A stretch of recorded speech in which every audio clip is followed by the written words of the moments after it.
प्रज्योत सिंग सिद्धू हा ढाकणीला राहतो। हा या शाळेमध्ये येऊन शाळेच्या अवतीभोवती मुलींना चिडीमारी करण्याचं काम करतो। या अगोदर पण सोनखेडला त्याच्यावर चिडीमारीचा गुन्हा आहे। लहान मुली शाळेत आलेल्या वगैरे यांच्याबाबत तो गैरवर्तन करण्याचा प्रयत्न करतो। ग्रामीण पोलीस स्टेशनच्या हद्दीमध्ये पण शाळेमध्ये येऊन त्याने 2 दिवसापूर्वी एक घटना करण्याचा प्रयत्न केला होता। त्या संबंधाने पोक्सो अंतर्गत कायद्याप्रमाणे गुन्हा दाखल आहे। या आरोपीवर यापूर्वी पण महिलांच्या मुलींच्या छेडछाडीचे 2-3 गुन्हे दाखल आहे, इतरही गुन्हे दाखल आहे। हा रेकॉर्डवरील सराईत आरोपी आहे।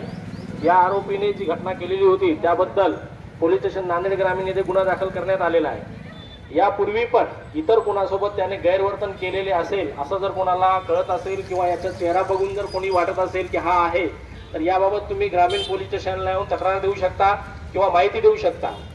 कारण हा आरोपी या बाबतीमध्ये सराईत आहे, यापूर्वी पण त्याच्यावर गुन्हे आहेत। तर शाळेच्या परिसरामध्ये हा कुणाला कधी दिसला असेल, या शाळेव्यतिरिक्त इतर शाळेजवळ कधी दिसला असेल, तर याबाबत आपण पोलीस स्टेशनला माहिती द्यायची आहे।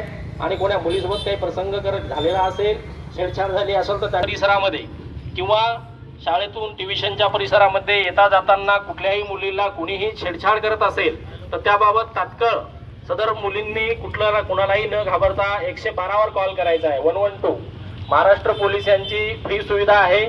112 वर कॉल केला तर 2 ते 3 मिनिटांमध्ये पोलीस आपल्यापर्यंत मदत पोहोचवतील। त्याच पद्धतीनं आपल्याला अशा आरोपीबद्दल काही माहिती द्यायची असेल तर आपण देऊ शकता 112 ला, किंवा आम्हाला पर्सनली देऊ शकता। आपलं नाव गोपनीय पण ठेवण्यात येईल। कुणीही कुणालाही त्रास देत असेल शाळा, कॉलेज, ट्युशनच्या परिसरामध्ये, तर याबाबत माहिती पोलिसांना तात्काळ द्यायची आहे।